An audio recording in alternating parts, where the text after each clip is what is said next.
el Salmo 77, versículos 11 al 14, el salmista nos da una exhortación que es muy pertinente para nosotros en esta clase.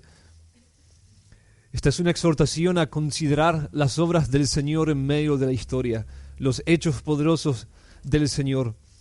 Me acordaré de las obras de Jah.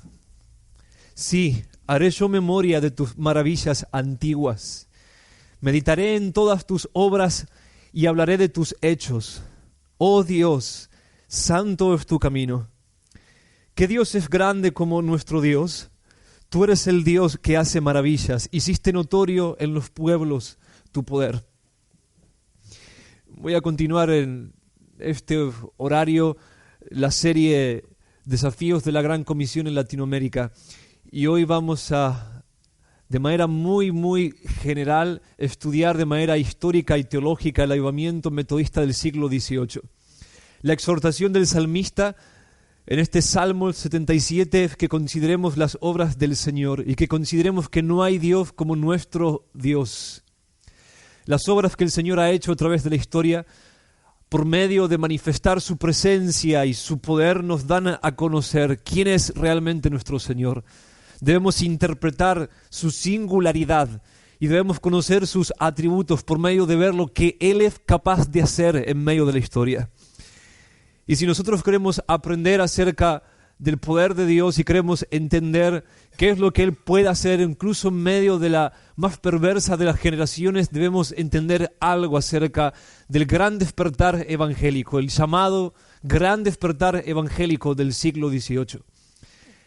El avivamiento del siglo XVIII, conocido como el avivamiento metodista también, en parte el avivamiento metodista es el avivamiento más singular en toda la historia del cristianismo, después de los días de los apóstoles. Martin Lloyd-Jones nos dice al respecto, él escribió un gran libro. Aquellos de ustedes que tengan nociones básicas sobre doctrina clásica cristiana pueden comprar su libro y leerlo. Será una buena inversión. Su libro se llama Los Puritanos, sus orígenes y sus sucesores. Y él habla una y otra vez acerca del gran avivamiento del siglo XVIII y de los metodistas. Él dice al respecto, nunca hubo tal derramamiento del Espíritu Santo desde los días de los apóstoles. Nunca hubo tal derramamiento del Espíritu Santo desde los días de los apóstoles. Y estoy completamente de acuerdo. Estamos hablando de reuniones al aire libre que difícilmente bajaban de las 20.000 personas. 20.000 personas. Esto por unos 50 años. Y el avivamiento a la vez se renovó una y otra vez, y se extendió por más de 100 años. Más de 100 años. Miles y miles y miles de conversiones. Simplemente nunca sucedió nada igual en toda la historia de la iglesia. Nunca sucedió nada igual. Hace poco estuvimos aprendiendo acerca de los pentecostales y los carismáticos y consideramos algunos de sus extremos y de sus doctrinas erróneas. Sin embargo, nosotros podemos fácilmente ir al otro extremo. La teología reformada y mayormente la teología bautista es una teología que podemos denominar como con una tendencia reaccionaria. Con una tendencia reaccionaria o, en otras palabras, pendular. Tendemos a irnos al otro extremo, tendemos a separarnos, a reaccionar de manera desmedidamente escandalosa ante el error doctrinal. Así muchos bautistas y reformados, al ver los excesos del movimiento pentecostal y carismático en el día de hoy, han perdido su herencia.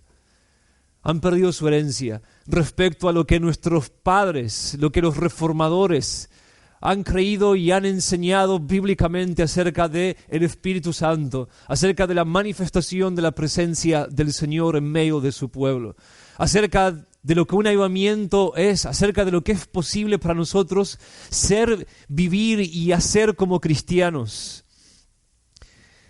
Y considero que si queremos aprender acerca de cómo tener un equilibrio entre la doctrina y la experiencia, debemos estudiar el avivamiento del siglo XVIII. Por otro lado, es sumamente relevante para nosotros tener nociones acerca de este avivamiento porque fue justamente un avivamiento. La palabra avivamiento ha sido usada históricamente para hacer referencia a la visitación de Dios a su iglesia, una visitación de Dios a su iglesia, de tal manera que la vida de la iglesia, la santidad de su iglesia, la fe de su iglesia se ve acrecentada por esta visitación de Dios. El avivamiento no tiene que ver, en primer lugar, con el mundo y con los inconversos, tiene que ver con la iglesia. La iglesia necesita ser avivada cuando tiene poca vida. Ahora, el avivamiento metodista del siglo XVIII se encargó de evangelizar a las miles y miles y miles de personas que abrazaron el protestantismo evangélico del siglo XVI con la Reforma, pero solo de una manera intelectual, solo de una manera nominal.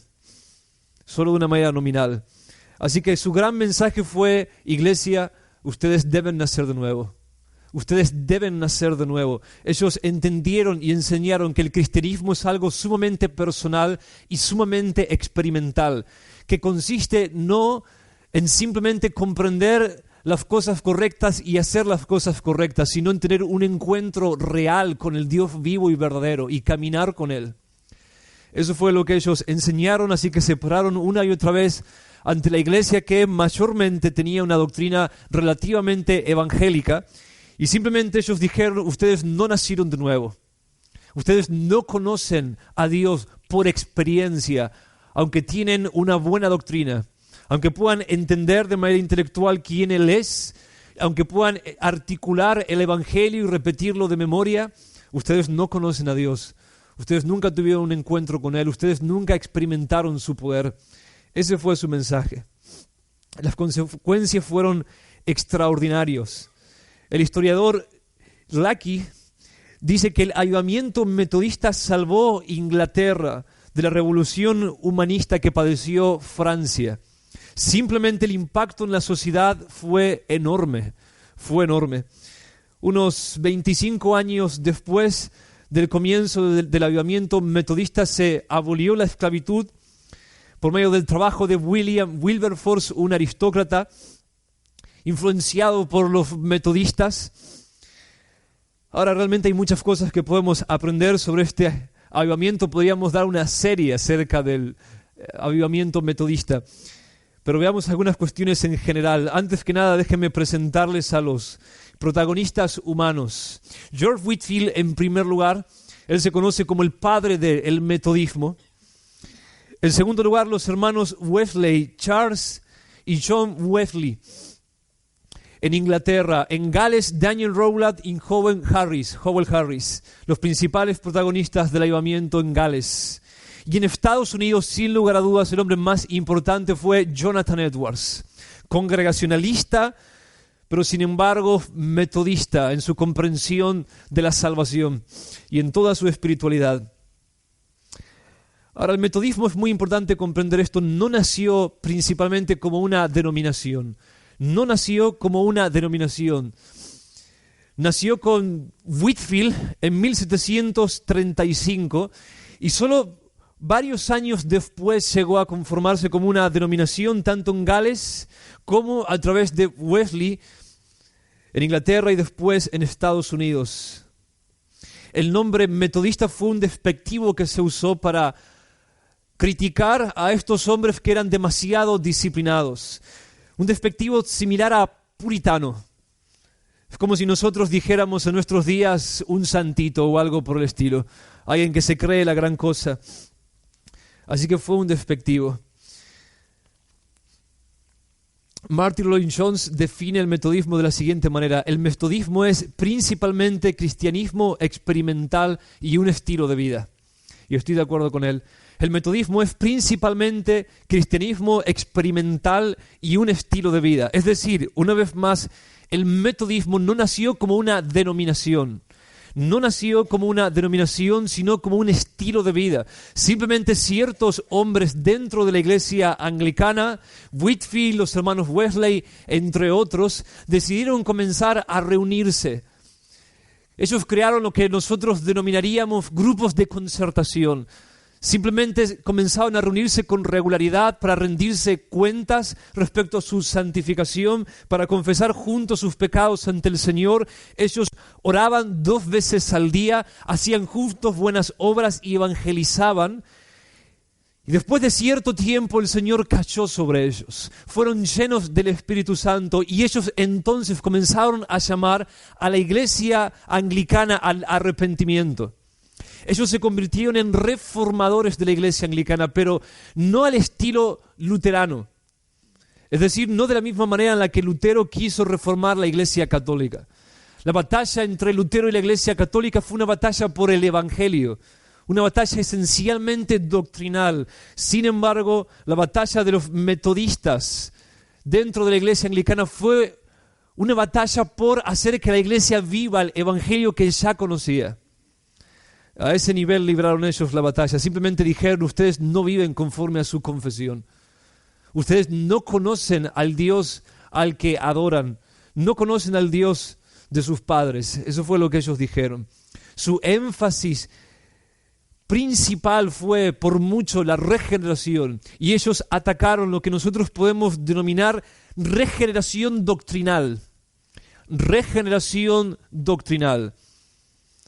Los anglicanos en sus días habían cambiado la doctrina de la regeneración, un cambio en nuestra naturaleza, una irrupción de Dios cambiando nuestra misma constitución al nivel de nuestras facultades, por simplemente ¿qué es lo que hay que creer?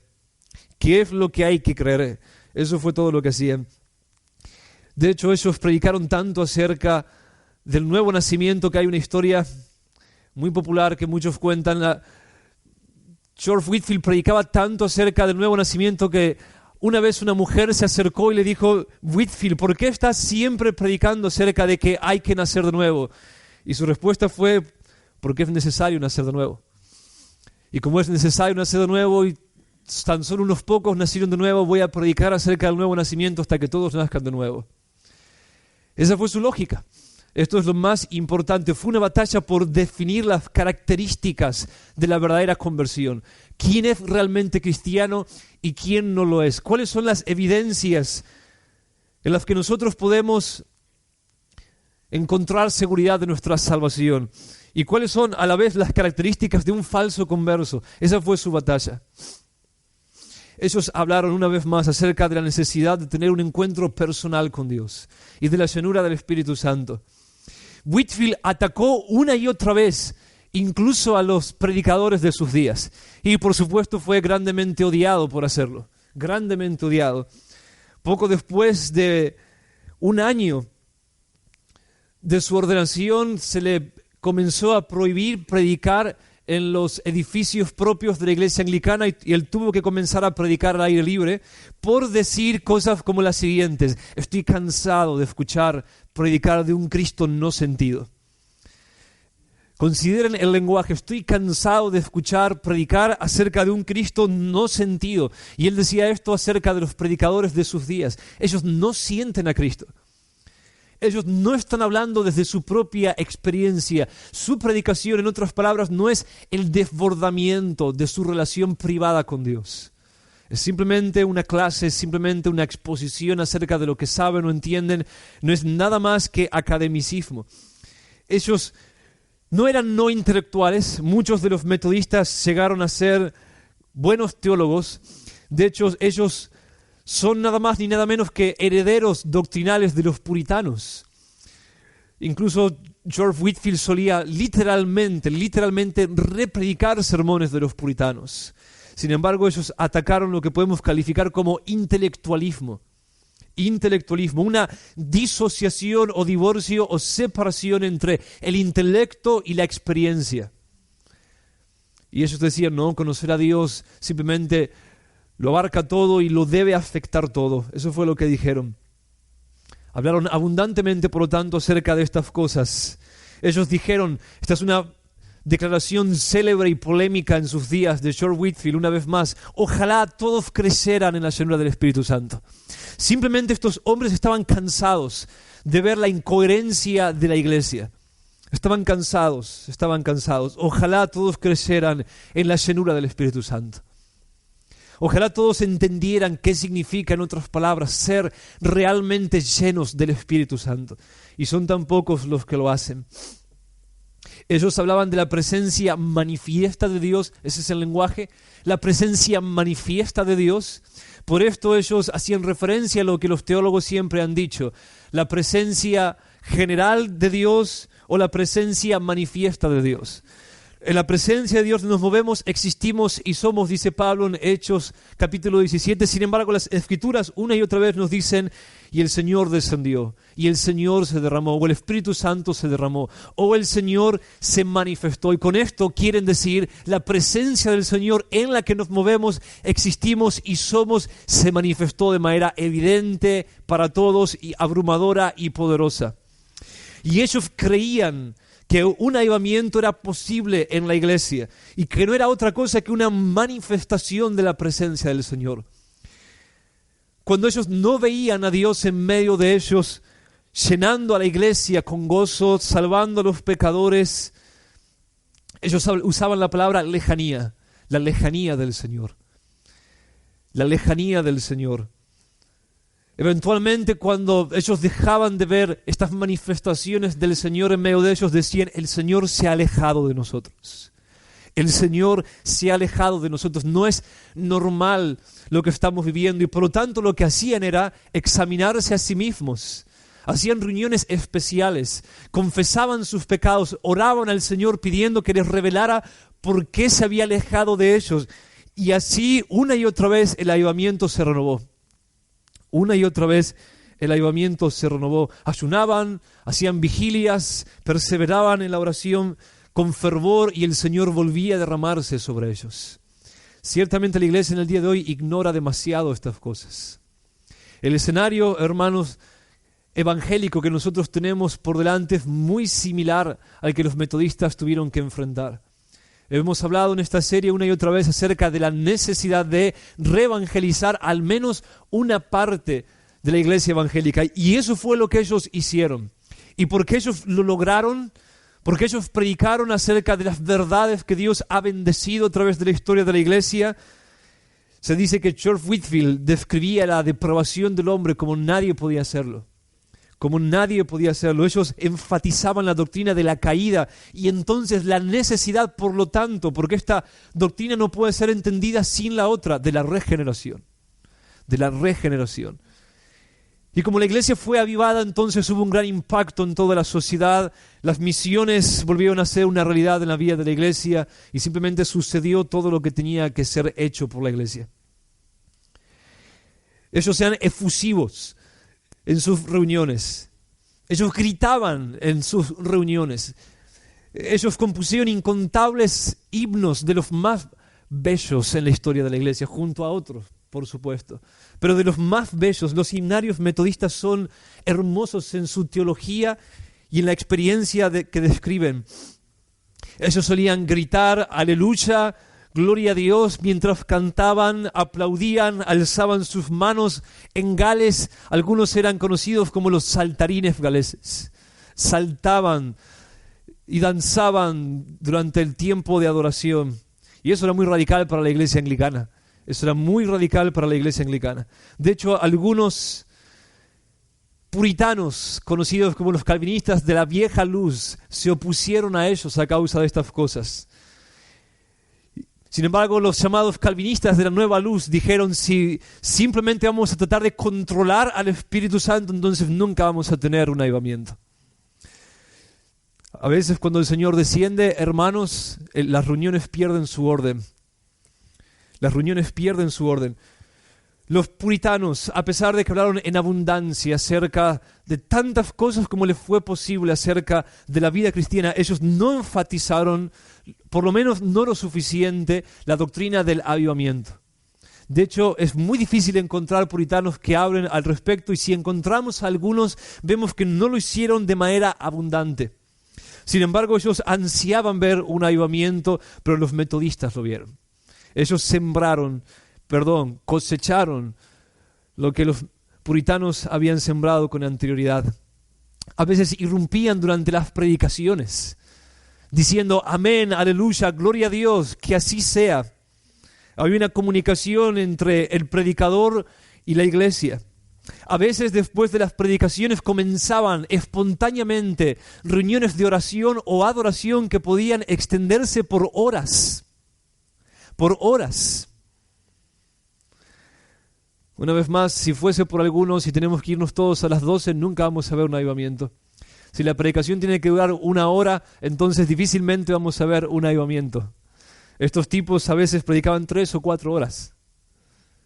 Y varias veces en el día. Me gusta eso. Ahora, George Whitefield nunca quiso formar una denominación. Nunca quiso hacerlo. A pesar de que tan solo él tenía que salir de su casa para que una multitud de no menos, mayormente de 20,000 personas, pero a veces podía ser el doble, saliera a su encuentro. Él cada vez que llegaba a un lugar simplemente era obligado a predicar porque los negocios se cerraban. Y la gente salía a su encuentro y les suplicaba que les predique. Era normal para él predicar 5 veces al día. 5 veces al día, pero a pesar de eso nunca quiso formar una denominación. Sin embargo, cuando él murió, él dijo, John Wesley fue más sabio que yo y él guardó a sus ovejas en un redil. Yo debí haber hecho lo mismo. Esa es la razón por la que la mayoría de las personas cuando escucha acerca del metodismo piensa en los metodistas wesleyanos o metodistas arminianos, que sí formaron una denominación cuando John Wesley rompió con la iglesia anglicana a causa de su arminianismo y de su doctrina del perfeccionismo cristiano o la perfección cristiana. Pero en Gales sí se formó una denominación que perdura hasta el día de hoy, aunque ya no es lo que fue entonces. Ellos se autodenominaron, después de haber salido de la iglesia anglicana, los metodistas calvinistas galeses. Metodistas calvinistas galeses. Simplemente miles y miles y miles de personas se convertían y ya no querían ir a las reuniones de la iglesia anglicana. Porque, como alguien lo dijo alguna vez, la iglesia anglicana tenía una liturgia papista, un clero arminiano y una confesión de fe calvinista. Y muchos de los predicadores anglicanos realmente no eran salvos, así que no querían ir a una reunión. Lo que entonces las personas hacían era reunirse en pequeños grupos y los metodistas enviaban predicadores llamados predicadores laicos en su momento. Hombres que no eran ordenados, pero simplemente eran hermanos maduros que podían enseñar las escrituras e iban de un lugar al otro por toda Inglaterra, por toda Gales y después por Estados Unidos, cuidando estos pequeños grupos, atendiéndolos, predicando el evangelio. Una vez más, Whitefield nunca quiso romper con la iglesia anglicana, se esforzó hasta el último momento por reformarla, así que no quiso formar una denominación, pero Charles Wesley y los metodistas galeses, Howell Harris y Daniel Rowland, sí lo hicieron, formaron su propia denominación. Sin embargo, el metodismo galés surgió de manera independiente en Gales. En 1735 se convirtieron simultáneamente Whitefield, Harris y Rowland. Y unos 3 años después se convirtió Wesley. Recién unos 3 años después. Ahora veamos brevemente el trasfondo. Y después veamos los personajes un poco más ampliamente y finalmente terminemos con algunas conclusiones. El trasfondo. Inglaterra y Gales y después Estados Unidos realmente vivían en una gran decadencia cuando el avivamiento comenzó, una gran decadencia. En Inglaterra, escuchen bien lo que les voy a decir, un historiador dice que una casa de cada 6 era una taberna. Una casa de cada 6 era una taberna. ¿Escucharon bien? En todas las cuadras había varias tabernas. Eran sitios donde los hombres iban a emborracharse y a planificar perversiones. La prostitución era la norma, el divorcio, el adulterio eran simplemente un deporte. Otro historiador dice que Inglaterra era un gran casino. Un gran casino. Para una nación que había sido fuertemente impactada por la reforma, aunque nunca había terminado de abrazarla completamente, esto significaba oscuridad sin precedentes. Oscuridad sin precedentes. Existían entonces clubes ateos y se descubrió también un grupo eminentemente sectarios, se llamaban The Blasters. Ellos eran satanistas. Y todos estos grupos trabajaban por llevar a Inglaterra o reconvertir a Inglaterra al paganismo una vez más. Simplemente ellos se habían apoderado de las universidades, por lo que era común que los padres enviaran a sus hijos a las universidades y ellos volvieran siendo ateos militantes. ¿Hay alguna similitud con el día de hoy? Se volvían ateos militantes. La iglesia anglicana estaba muerta y los grupos llamados disidentes, en esos tiempos, si no eras un anglicano, eras un disidente o un inconformista, en otras palabras. Los disidentes o inconformistas estaban compuestos por presbiterianos, congregacionalistas mayormente, y algunos bautistas, pero la mayoría de ellos eran hipercalvinistas. Había constantes disparos entre los púlpitos de los disidentes. Eran personas muy controversiales.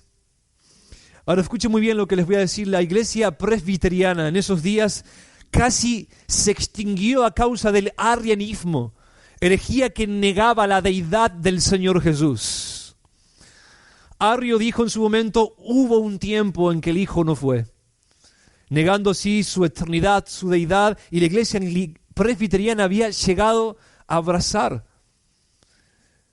una forma de arrianismo. Así que ese fue el contexto en que estos hombres comenzaron a predicar y en que el avivamiento sucedió. Ahora hablemos un poco acerca de George Whitefield más ampliamente. Él se convirtió en 1735. 1735 fue el primero en comenzar a predicar al aire libre. Fue el primero en comenzar a organizar a los conversos del avivamiento en pequeños grupos. Ellos lo llamaban las sociedades. Ahora todo comenzó con el llamado Club Santo, formado por Charles Wesley en cuanto a él. Charles Wesley. Club Santo. Una vez más, Charles Wesley comenzó a reunir a ciertos hombres que eran evidentemente fervorosos, que parecían estar llenos del Espíritu Santo. Comenzó a reunirse entre ellos, comenzaron a hablar acerca del problema que ellos veían en la iglesia anglicana. Comenzaban a buscar al Señor y algunos de ellos no eran conversos, no eran realmente salvos, entre ellos George Whitefield. Pero simplemente cuando él comenzó a escuchar a Charles Wesley y a otros hombres y comenzaron a buscar al Señor, lo encontraron. Él leyó un libro, Whitefield, de Henry Scougal, llamado La vida de Dios en el alma del hombre. La vida de Dios en el alma del hombre. Y comenzó un lento y doloroso proceso que terminó en su conversión eventualmente. Un lento y doloroso proceso. Él tenía una conciencia muy sensible. Él había sido un hombre muy pecador. Él trabajó en una taberna, incluso solía actuar para divertir a la gente en la taberna. Sin embargo, él fue profundamente convencido de pecado y después de buscar a Dios por un tiempo en agonía, él lo halló. Fue lleno del Espíritu Santo. Ahora, él no se veía como nosotros pensaríamos que un youtuber en el día de hoy debería verse. Estaba excedido de peso, usaba una peluca nada atractiva, era visco de un ojo. Los jóvenes le decían el doctor visco.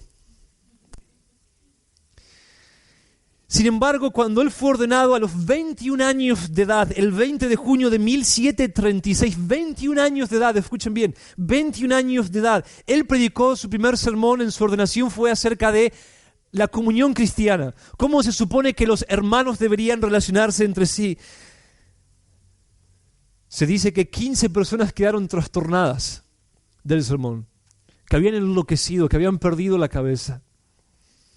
Los padres de muchos de los jóvenes que escucharon la predicación fueron a buscar a el joven Whitefield para atacarlo porque él había cuestionado la salvación de esos jóvenes.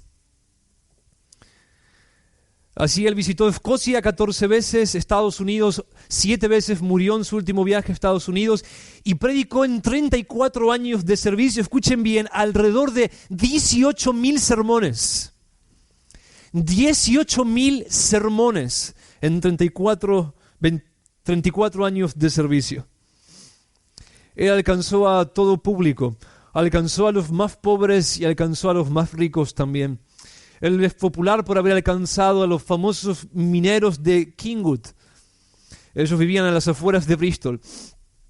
Estos mineros eran realmente lo peor de la sociedad en sus días. Hombres sumamente perversos. Sin embargo, él fue a buscarlos, los esperaba cuando ellos salían de su mina, comenzaba a predicarles el evangelio. Hay retratos de los mineros, cuando en medio de la predicación de Whitefield, siendo convencidos de pecado, con sus caras negras por el carbón y la tierra, comenzaban a dibujarse surcos de lágrimas, porque ellos eran convencidos de sus pecados. Pero él también alcanzó a los más grandes aristócratas. Simplemente él tuvo cabida en todas partes. Su congregación promedio era de 20,000 personas de pie, hermanos. Él predicaba al aire libre. Simplemente después de un tiempo ya la iglesia anglicana no le permitió usar ningún edificio. 20,000 personas promedio. A veces la multitud podía ser de 40 o 50,000 personas de pie, que lo escuchaban a veces hasta 5 veces al día predicar, independientemente del clima o las circunstancias. Hay registros de Whitefield predicando bajo el granizo con esta multitud, bajo la lluvia, en el invierno, en el verano. Ahora, una vez más, cada vez que él llegaba a un sitio, simplemente le era imposible no predicar. Le era imposible no predicar. Y así él murió. Una noche de 1770, él estaba comprometido para predicar en cierto sitio, iba camino a ese lugar, pero debía parar a dormir en un punto intermedio, en un lugar intermedio. Las multitudes salen a su encuentro, lo abordan, era de noche, lo encontraron caminando con una vela por la calle. Él trata de zafarse de la multitud, sin embargo no consigue hacerlo. Lo llevan hasta una escalera, lo suben a la escalera y le dicen que les predique.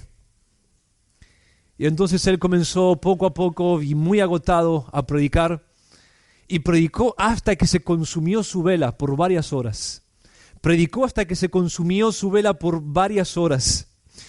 Una de sus últimas palabras que se escuchan fue: obras, obras, obras. Sería más fácil escalar hasta la luna por una soga de arena que ser salvos por nuestras obras.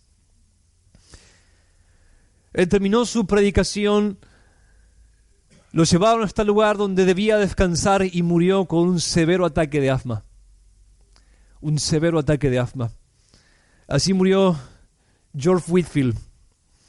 Ahora escuchen lo que Wesley dijo acerca de él. Este fue un hombre sumamente singular, no solo como predicador. Su vida era más extraordinaria que su predicación. Su vida hablaba más que sus sermones acerca de quién era su Señor, quién era su Cristo. Wesley dijo de Whitefield que se encontraba dentro de los 2 hombres más santos que él había conocido en todo el mundo. Eso fue lo que Wesley dijo.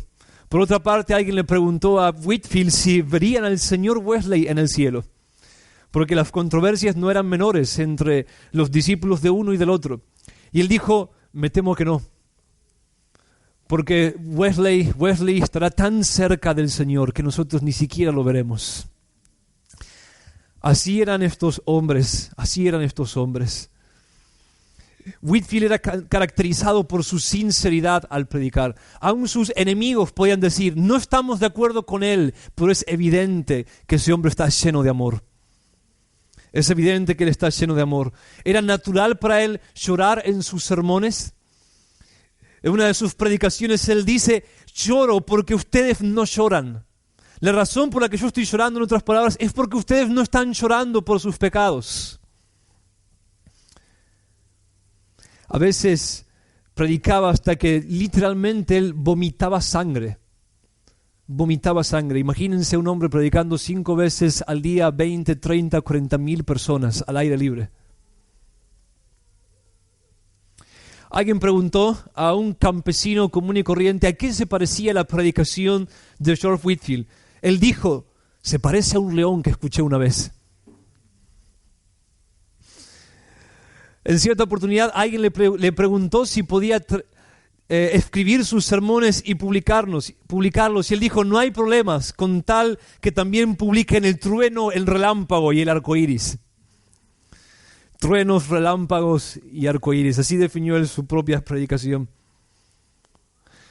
Ahora, un historiador dice acerca de él que Whitefield tenía una gloriosa negligencia de estilo en su predicación. Gloriosa negligencia de estilo en su predicación. Esto significaba que, hermanos, a veces él se olvidaba de sus ideas mientras estaba predicando. Su gramática era bastante espantosa y sus gestos no eran a veces demasiado modestos. Él simplemente era un hombre sincero que se paraba a predicar con sinceridad, procurando la conversión de quienes lo escuchaban. Un predicador dijo, si tan solo pudiera decir, oh, como el señor Whitefield, seguramente muchas más personas vendrían a escucharme los domingos. Otro dijo, estaría dispuesto a pagar cualquier cosa por poder decir Mesopotamia, como Whitefield lo hacía.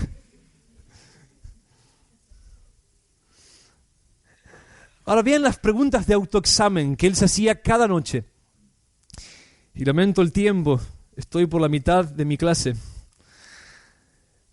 Vean las preguntas que él solía hacerse cada noche. ¿He sido ferviente en la oración privada? Estas son las preguntas que él se hacía regularmente. ¿He sido ferviente en la oración privada? ¿He usado las horas establecidas para la oración? ¿He usado estallidos espontáneos de oración en súplica, intercesión, alabanza y acciones de gracias a cada hora? Después o antes de cada acción o conversación deliberada, ¿he considerado cómo estas cosas eran hechas para la gloria de Dios? Después de disfrutar cualquier placer, ¿he dado gracias inmediatamente? ¿He planeado mi día para no perder el tiempo? ¿He sido responsable y solícito en todo? ¿He sido celoso en mi trabajo y activo en todo el bien que pude hacer? ¿He sido manso, alegre y lleno de gracia en todo lo que dije o hice? ¿He sido orgulloso, vanidoso, impuro o celoso de otros? ¿Fui cuidadoso en mi comer y beber, agradecido? ¿Tuve dominio propio? ¿He sido diligente en mis estudios? ¿Pensé o hablé de una mala manera a alguien? ¿Confesé todos mis pecados? Hermanos, muchos cristianos en el día de hoy, si se hicieran estas preguntas, tendrían que responder de manera negativa a todas. Pero así eran estos hombres. Por algo se les llamó metodistas. Yo creo que el metodismo es algo inevitable. Metodismo disciplinado sería una forma más contemporánea para nosotros de entender el sentido de la crítica, del calificativo para ellos. La disciplina es simplemente piedad inteligente. Debemos ordenarnos, debemos disciplinarnos, debemos ejercitarnos en la piedad. Debemos golpear no como quien golpea al aire. Debemos convertir nuestro cuerpo en nuestro esclavo, y esto es lo que ellos hacían. Trabajaban por someter su corazón, su mente y toda su vida a la voluntad de Dios. Eso es lo que ellos hacían. Ahora voy a simplemente pasar por alto muchas de mis notas y vamos a terminar con esto. Simplemente déjenme darles algunos datos de Daniel Rowland y Howell Harris antes de las conclusiones finales. Daniel Rowland, él fue un predicador anglicano, también predicó en San Gaito, un pueblo agrícola muy pequeño en una montaña en Gales. En Gales este lugar era conocido como la Jerusalén de Gales. Él llegó a tener en 1763 una congregación promedio de 10,000 personas. El pueblo en el que él predicaba tenía mucho menos que eso. Mucho menos que eso. Simplemente había personas que viajaban más de un día camino de montaña para escuchar a Daniel Rowland. Un historiador dijo que George Whitefield y Daniel Rowland fueron los más grandes predicadores europeos. Martin Lloyd-Jones dice acerca de ambos, Whitefield y Rowland, que son los mejores predicadores después de los apóstoles. Así que estos eran estos hombres. Mientras Daniel Rowland predicaba, era común que los pecadores temblaran y a veces se desmayaran ante su predicación. Él solía predicar un promedio de 30 minutos, pero a veces el Señor venía sobre él y podía predicar 3 o 4 horas sin parar. Howell Harris, él no fue un ministro ordenado, tampoco era un predicador expositivo, él era lo que podemos calificar como un exhortador. Pero él fue uno de los hombres más importantes del avivamiento en Gales. Él simplemente comenzó leyendo libros a enfermos. Iba a los enfermos y le leía libros. Muchas personas comenzaron a acercarse, él comenzó a añadir sus comentarios a las lecturas y después él comenzó a predicar. Y una vez más, esto fue tal que miles y miles y miles de personas comenzaron a venir a escucharlo. Miles y miles de personas. Ambos, Harris y Rowland, se convirtieron en el mismo año, pero no se conocieron sino hasta algunos años después. Ahora vean lo que Harris describe en uno de sus diarios, simplemente para tener una referencia de lo que era común para ellos. Él dice esto respecto a una sirvienta de sus días. El Señor se reveló a ella de manera impresionante durante varias horas, de tal forma que estuvo perdida en su amor divino hasta el punto de no saber dónde se encontraba. Entre nosotros se han dado muchos casos de derramamiento del Espíritu Santo como este. Era común para ellos. Ellos llamaban a estas experiencias avivamiento personal. Y ellos decían, todos pueden obtener su propio avivamiento. De hecho, en sus sociedades, en sus grupos pequeños, en los que se reunían, se preguntaban unos a otros, ¿ya recibiste tu avivamiento? No dejes de buscarlo. En otra nota él dice, Dios descendió. Vean el vocabulario otra vez. Dios descendió como solía hacerlo en Gales y nuestros corazones ardieron dentro de nosotros. Simplemente podemos encontrar notas así en los diarios de todos los predicadores de esos días.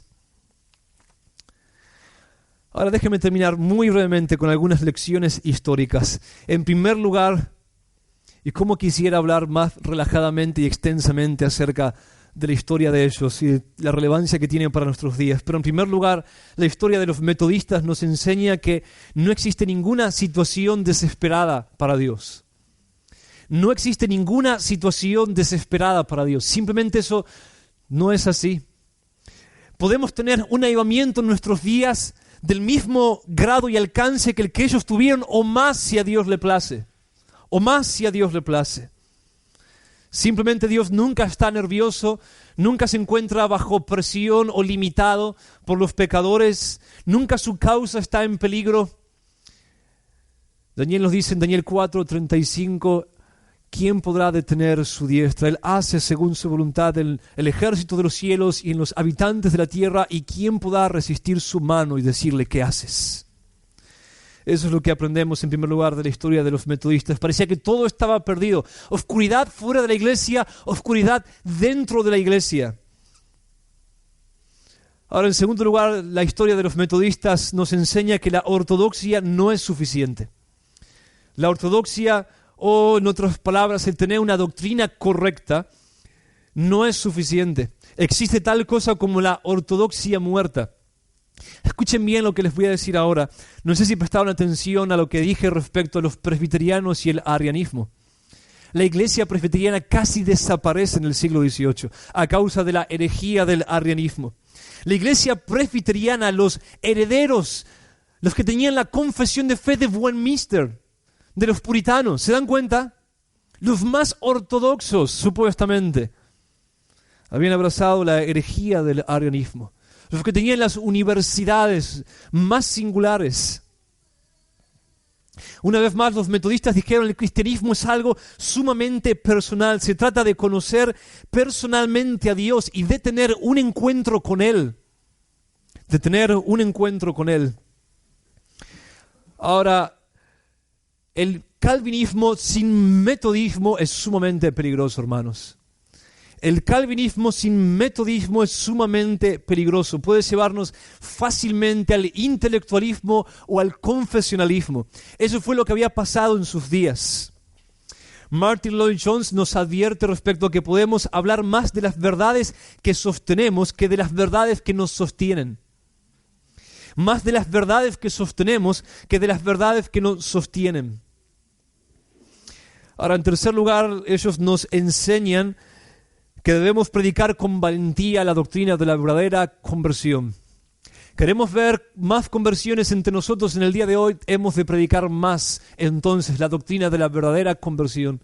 Queremos ver más personas salvadas, entonces debemos exponer tan incisivamente como sea posible las profundidades del autoengaño y traer a los hombres a la luz, enseñándoles cuán angosta es la puerta que lleva a la vida y cuán difícil es hallarla y cuán difícil es lograr perseverar a través del camino angosto.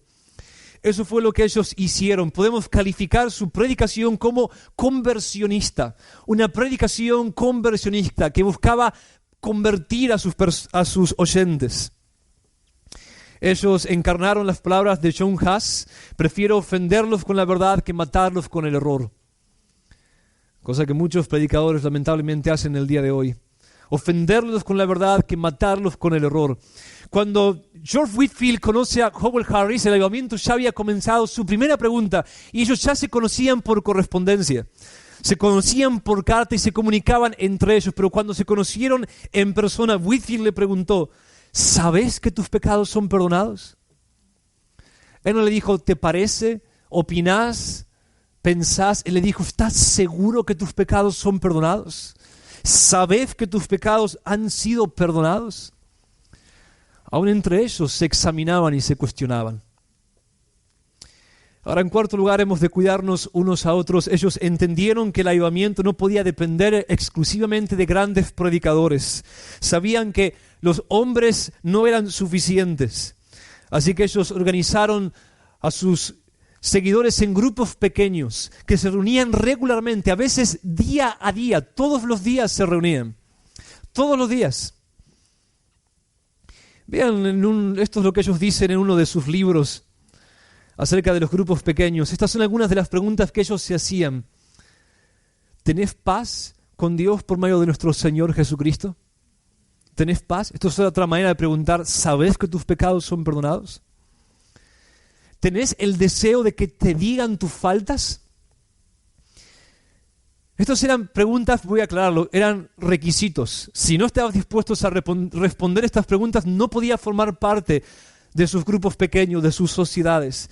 ¿Deseas que cada uno de nosotros te diga de vez en cuando lo que vemos en tu corazón? ¿Deseas que te digamos lo que pensamos, lo que tememos, lo que escuchamos concerniente a vos? ¿Deseas que al hacer esto nos acerquemos lo más posible, que vayamos al grano y escudriñemos lo más profundo de tu corazón? ¿Es tu deseo y propósito ser completamente abierto en esta y otras ocasiones como para comunicar todo lo que está en tu corazón sin excepción, sin ocultar y sin reserva? ¿Cuántos quieren formar parte de una iglesia metodista? Yo quiero formar parte de una iglesia metodista. Esto es miel para los que quieren ser santos. Así que van a preguntarme, así que van a examinarme, así que van a ayudarme en medio de los peligros y trampas y el pecado que enfrentamos en este camino angosto. Ahora, estas preguntas se podían hacer a cada miembro. Había turnos, cada uno debía hablar por turnos y los hacían tan a menudo como la ocasión se presentaba. Pero tenían otras preguntas que se hacían obligatoriamente en cada reunión. ¿En cuál pecado has caído conscientemente esta última semana? ¿Cuáles han sido tus tentaciones más frecuentes? ¿Cómo te libraste de ellas? ¿Pensaste, dijiste o hiciste algo que no estás seguro si fue pecado o no? Y entonces ellos decían: si confesáramos más tentaciones, confesaríamos menos pecados. Si confesáramos más tentaciones, confesaríamos menos pecados. Hermanos, ellos tomaban en serio la santidad. Ellos tomaban en serio a Dios. Ellos tomaban en serio la Biblia. Ahora, en quinto lugar, nosotros, y anteúltimo lugar, debemos ser hombres dignos. Si queremos un avivamiento, aprendemos de ellos que debemos ser hombres dignos, hombres santos. Un hombre muy usado en el pasado, joven, en un avivamiento en Escocia llamado Robert Murray McCheyne, él dijo: no te preocupes sino por tan solo ser un vaso limpio que él pueda llenar con el Espíritu Santo. Un vaso limpio que él pueda llenar con el Espíritu Santo. querer ser llenos, en otras palabras, solamente de Dios, solamente de Dios. Déjenme decir algo que va a espantar a algunos de ustedes, bautistas reformados. Cuando el avivamiento comenzó, George Whitefield tenía una doctrina un tanto defectuosa de la justificación. Tanto así que los arminianos, Wesley y su hermano, tuvieron que ponerlo en vereda. Él escribió en su diario: tengo que reconocer que necesitaba hacer correcciones en mi doctrina de la justificación. Howell Harris era más o menos como un hiperpelagiano cuando el Señor comenzó a usarlo. Solamente leía libros. Prácticamente jamás él predicó de manera expositiva un texto. Simplemente era un exhortador. Él se paraba y empezaba a hablar. Podía durar 5 minutos o 4 horas su exhortación. Y así fueron usados ellos. Ni hablar de los hermanos Wesley, evangélicos, pero muy defectuosos en su doctrina general, muy defectuosos. Sin embargo, ellos fueron usados porque eran hombres dignos. Hombres dignos. Una vez más, muchos piensan que para que el Señor obre un avivamiento debemos tener una doctrina pristísima, como dicen, sumamente ortodoxa, pero eso no es cierto. Debemos ser dignos. Debemos ser hombres dignos. Y en sexto y último lugar, debemos entender que siempre existirán clubes santos en la iglesia. Todo comenzó con un club santo. Un pequeño grupo de algunos integrantes de la iglesia anglicana, de algunos anglicanos que veían que había un problema, que querían cambiar la situación, que atacaban la tibieza y que decidieron rendirse cuentas mutuamente y ayudarse por vivir una vida digna del Evangelio. Así es como el avivamiento comenzó, con un club santo. Hermanos, en esto no debemos esperarnos. En esto no debemos esperarnos unos a otros. Los que entre nosotros quieran un avivamiento, quieran buscar al Señor, quieran todo lo que el Señor tiene para ellos.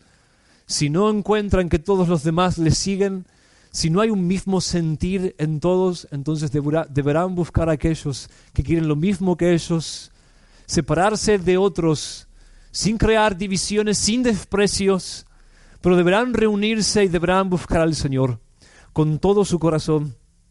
En esto no debemos esperarnos y mayormente ha sido así en la historia de la iglesia. Ahora simplemente déjenme terminar leyendo uno de los himnos de un metodista calvinista galés llamado Topley. Objeto de mi mayor deseo, Jesús por mí crucificado, todos aspiran a la dicha que solo puede hallarse en ti. Agradarte y conocerte es ahora mi felicidad. Verte y amarte en el cielo supondrá mi dicha eterna. No me niegues tu presencia, la vida sin ti no es vida, pero si estás a mi lado, tampoco la muerte es muerte. Solo tengo en tu sonrisa la verdadera alegría. Tuya es la paz, tuyo el gozo, y en ti encuentro mi sosiego. Amén.